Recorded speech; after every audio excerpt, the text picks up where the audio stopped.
You know, con in Latin means with, and then, for example, words like this, conjugal, which is like an intimate relationship. So this jug is just a Sanskrit huge. Or even words like English word yoke, which means not that part of an egg, in the sense of yoking things together, joining things together. So we have the yoke is just yoga. It's the same word. In the sense of joining, linking. So when Krishna says a yogi, literally sort of a linker, it means someone who is systematically connecting themselves to the absolute truth. And that's what Krishna means by yogi. So he says, tapasi yogiko yogi. A yogi is better than an ascetic.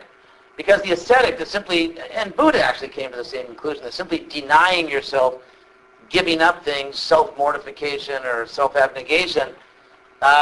It's better to positively connect yourself to something higher so that you're pulled up out of lower pursuits. That's the idea. So Krishna says that a yogi is better than an ascetic, better than someone that simply is sort of intellectualizing about spiritual life. Krishna is saying it's better to actually practice than merely to intellectualize about spiritual life. And better certainly than someone who's simply sort of into consumerism, the karmi. And therefore Krishna says, by all means, you should be a yogi to Arjuna. Arjuna is a warrior. And yet Krishna is telling him to be a yogi, because the whole theme of the Gita is yoga is not just for people that go off to the Himalayan peaks and sit down all day and meditate. It's for anyone that is willing to dedicate what they do to the absolute, and by doing so connect themselves to the absolute. That person can be a yogi. Whatever your occupation is, whatever your situation is, if you're willing to dedicate yourself to the absolute, that establishes a relationship of yoga. That's ultimately the Gita's teaching. So then Krishna says of all yogis, and here in chapter 6, we're starting to get into the real essence of the Gita. If any of you actually read the introduction, anyone actually read the introduction of the Gita? Yeah, that was prescribed. Anyway, you're supposed to read it. So, and the author, who's actually an old friend of mine, the author of the Gita. I mean, it still is a regular academic Gita. I didn't just do it so you can make some money. I actually helped to translate that book, but anyway. So he talks a lot about love. He talks a lot about love in the introduction of the Gita. So the idea is that in this part, the Gita ultimately is teaching bhakti or devotion. So Krishna concludes that chapter on yoga by saying, of all yogis, the one devoted to me within themselves and worships me with faith is considered the greatest yogi. So that's the teaching of the Gita. The perfection of yoga is not an impersonal state, but actually pure love of God. Pure love of God is the perfection of yoga, and that's very explicitly taught in the Bhagavad Gita. It's a theistic text. Used up so much of my time in only one chapter. So any other questions on this chapter 6 of the Bhagavad Gita? Yes? Does Krishna specify what stage in life you should go about becoming a yogi? Every stage. Yeah, because yoga doesn't mean to give up what you're doing. That was the whole point, that Arjuna wanted to walk off the battlefield. Maybe like become an insurance salesman or something. And so Krishna kept telling him, no, you can't leave. You have to find God within your own duties. You have to find God within your duty. And so the Gita is teaching that everyone, because everyone has to do something in the world. And so you can connect. The idea of the Gita is you can connect to God through your own life if you dedicate that life. And so it's not a question of changing what you do, it's changing the attitude. So instead of doing whatever you do selfishly to try to enjoy a temporary world, we perform the same activities as acts of devotion.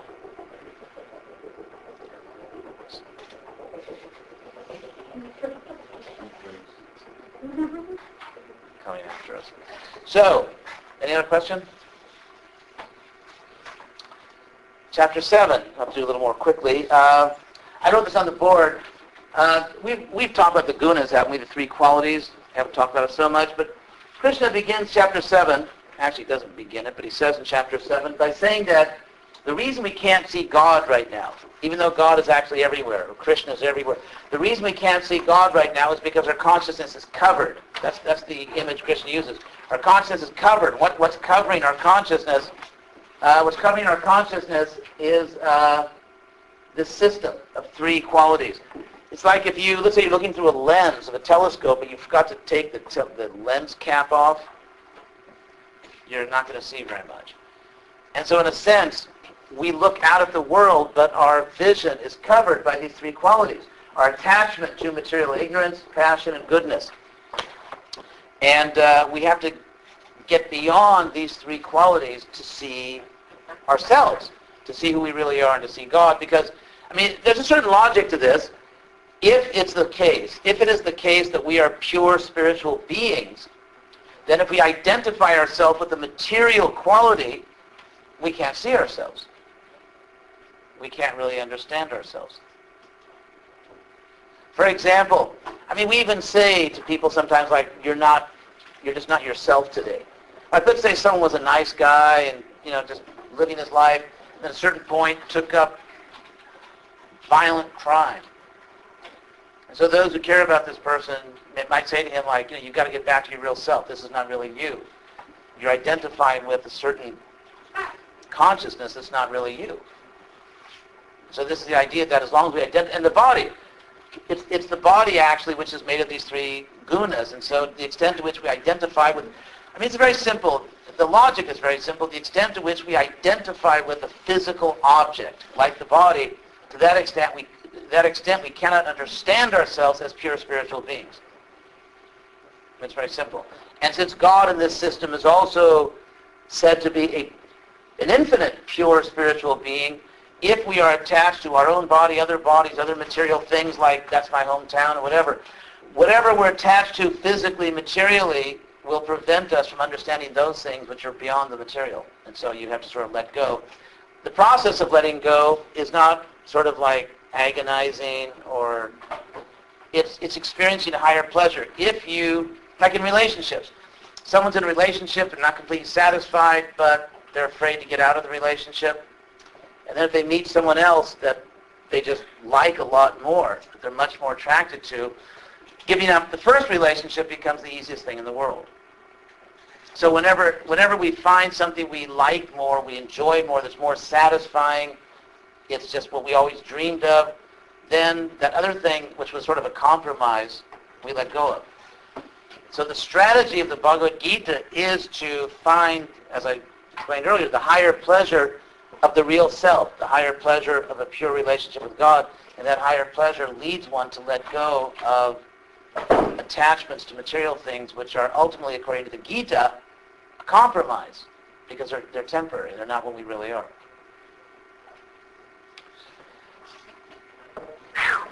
A lot of Bhagavad Gita philosophy here. So, God, there's just so much, and there's so many topics, and I can't, it's just impossible to cover them all. But there's another important point. Krishna gives a theory on the variety of religion. I mean, William James had his own theory. But Krishna actually gives his own interpretation, his own view on why there are different religions in the world. Or why there are, I mean, he's not talking about Judaism, Christianity, Islam, Hinduism, because people didn't think that way back then. But why there are different approaches to religious life. And Krishna explains that in chapter 7, beginning of 21, where he says that, it's very interesting. This is not the jealous God that you may have heard about at some point in your life. This is not a jealous God. This is a completely liberal, open-minded, unattached God who is perfectly happy to let people do what they want. Gives them good advice, but then, it's your life.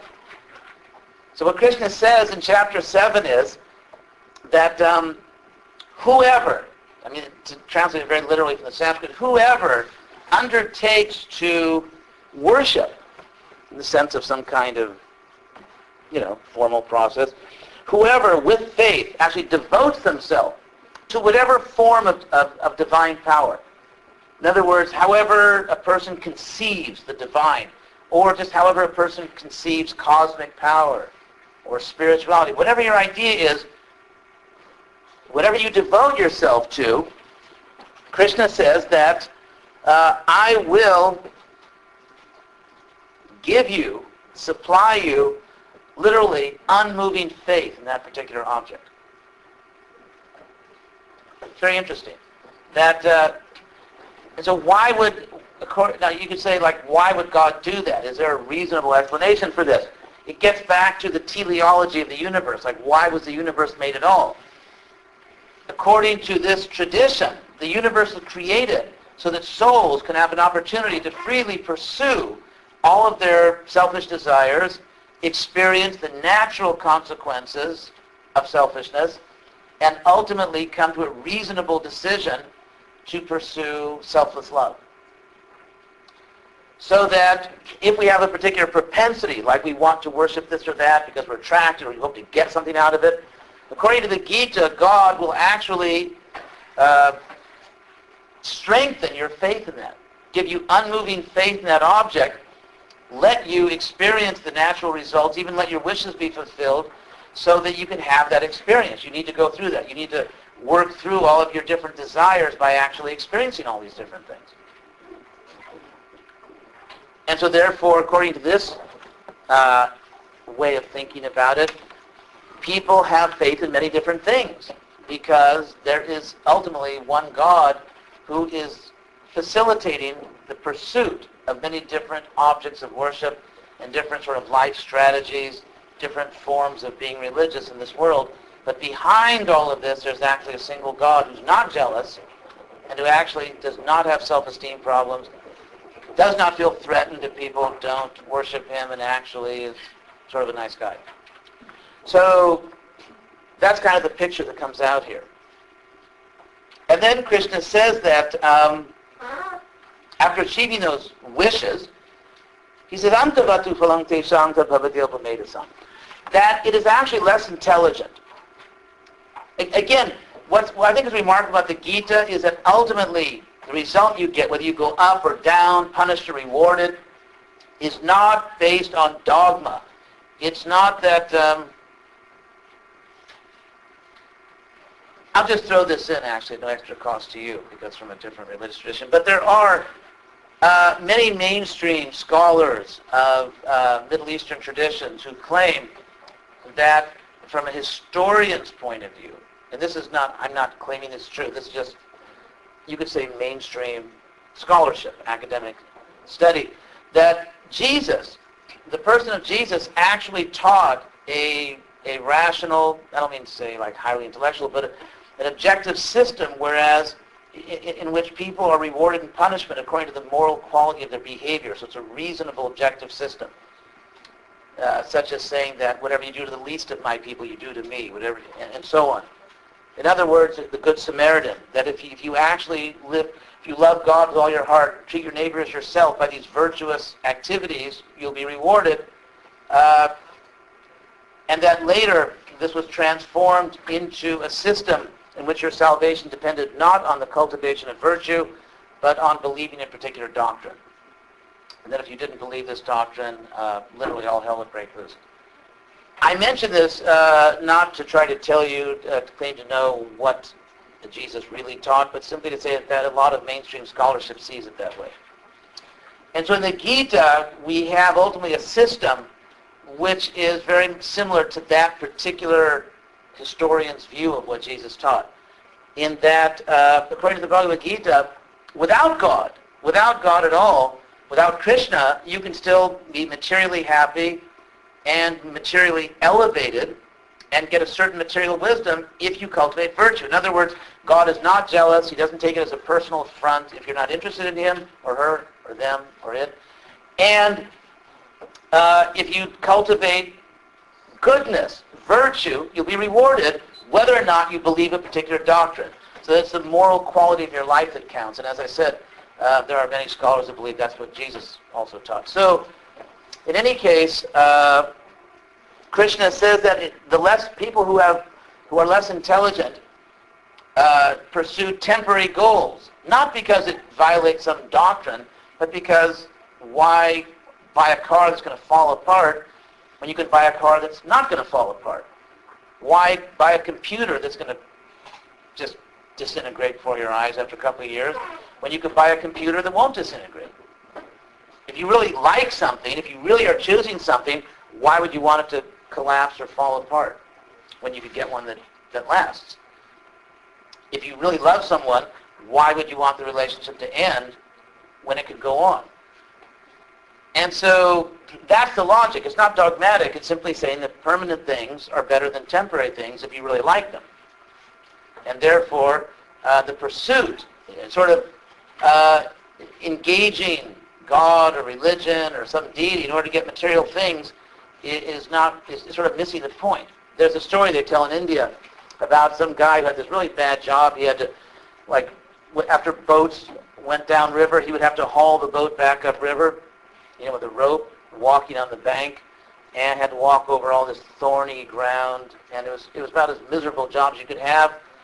And so he prayed to God and prayed to God. Finally, God came and said, "What do you want?" And he said, "Could you remove the thorns when I'm hauling the boat?"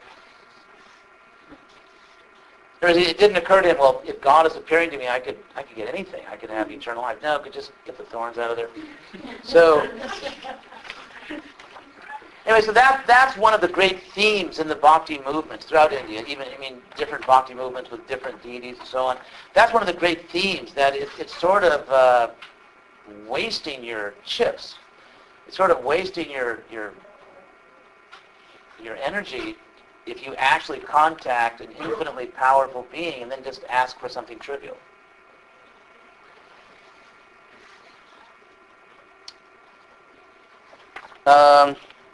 Okay. End of the third quarter. Yes. So is it a common belief among Hindus that people of other religions are practicing just as well, like they're still worshiping the same God? Yeah. I would say, based on my own experience, based not only on my studies, but just based on dozens of times I've been in India, and thousands of Hindus I've spoken to, that, for example, I find that Hindus basically take for granted, like, that Jesus Christ is a divine figure, or even Muhammad, many of them. They have some bad blood there, as we'll learn about later in the course, some of the really horrendous things that have happened. But Jesus or even Buddha. Buddha was accepted as an incarnation of God. So the tendency has tended to be inclusive. This language of the living God and the dead God, the true religion and the false religion, which historically has been a somewhat toxic language, which has led to the most amazing kinds of atrocities. That language is not really part of it didn't really talk that way. And so they did argue that this is a higher manifestation of God, but then the lower one is still a manifestation of God. It's not false, it's not evil, it's simply, they would say, a lower step on the ladder. So you'll eventually get there anyway, but this is just a little cooler. So it tends to be inclusive. And you remember we studied Vedanta, this notion that there's one absolute truth. So it's, that was the idea. And there's also the idea that any sincere effort is rewarded. Consider if a child is calling the mother, the child is calling his or her mother, it's not that the mother's going to say, well, I'm sorry, you didn't pronounce my name right, or that's not actually what I like to call myself. If a little child is crying out for their mother, obviously the mother knows, that's my child. And it's not like, could you please not call me? So this idea that, the idea that God would torture his own children forever for mental crimes, like subtle theological, doctrinal errors, result in eternal torture, is so that if your child cries out to you for millions of years, you just keep torturing the child because there was a slight doctrinal error. Anyway, I think there are healthier ways to approach these topics. And I think to the credit, for all of its, foibles, I think it's to the credit of the people, the civilization of South Asia, that they kind of did things in a somewhat more positive way. So, one very interesting statement I find very interesting, it's not often studied in the Gita, but I think it's a very powerful statement, where Krishna says, Avyaktam Vyaktimapanam Manyante Mamabuddhaya, which literally means that those who don't have, it's kind of, in Sanskrit, a way of saying brainless. Because buddhi, like buddhi means intelligence, discernment, and abuddhi means no discernment, no discrimination. So Krishna says those who lack discernment believe that I am impersonal and that I've taken on a personal identity. There's a popular view even among certain Hindus that when an avatar comes, or Krishna appears, or Rama, or Shiva, or whatever, when, various, or the goddess, when various avatars come, they're actually ultimately impersonal. It's really just kind of like this divine radiation. That somehow this impersonal stuff that then takes on a personal form, just so I can talk to you, people on earth. I've taken on a personal form so I can communicate with you. But actually, I'm just sort of this divine conscious radiation, light. And so what Krishna is actually saying here is that no, that's not, that people that think that I am avyaktam, impersonal, and that I have assumed a personal form, they don't get it. This is really me. That God is really a person. And Krishna says, Parang bhavam ajananto, not knowing my higher nature, which is unperishing. So then in chapter 8, any questions on that? That's one of the great battles, theological battles. People generally didn't kill each other over it. Over whether God is ultimately personal and impersonal. That was a great Vedanta debate between Shankara and Ramanuja and other people. That what is ultimately the nature of God? Now, if you care about God, that matters to you. Some people say, well, it doesn't matter. I mean, it doesn't matter in the sense we shouldn't kill each other over it, but if you have a relationship with someone and you're seriously interested in that person, you kind of want to know who they are. And if you say to someone, I don't really care who you are, it's not an invitation to intimacy, at least not emotional intimacy. So, again, I think it shows that in India, they actually took these things seriously. They were really concerned about God, and they really wanted to know, what is God ultimately? Because if God is ultimately personal, it means I'm ultimately personal. And if God is ultimately impersonal, maybe my personal existence is an illusion. So people who value their freedom and their individuality, I think I'll just go on being me, a real person, then that would mean logically, in a sense, that I must originally come from a supreme person, which is what Krishna teaches in the Gita. Because if the source of my existence is impersonal, that means somehow my personal life is a kind of illusion. And that's what everybody concluded. So this was a great divide, personal versus impersonal. Yes? He's saying that, no matter what form you take in the past or the future, you don't lose personal? The idea here is that, as stated elsewhere in the Gita and stated elaborately in other allied texts, that ultimately there are spiritual bodies, that God has a spiritual form, and that we have spiritual forms. And in fact, that I remember one professor at UCLA said, "My God, that sounds like Neoplatonism." Anyway, be that as it may, the idea is that we really are persons, and we have eternal forms, and there is actually a world of which this world is simply a reflection. Yeah. What's that? I see what you're saying. Yeah, and we'll discuss that more in chapter 15. Christian talks about it more, but it's like if you look at the reflection of a tree in a clear surface of water, the tree, the reflection looks just like the real tree, but it's one-dimensional in a sense, and you can't eat the fruits of the reflected tree.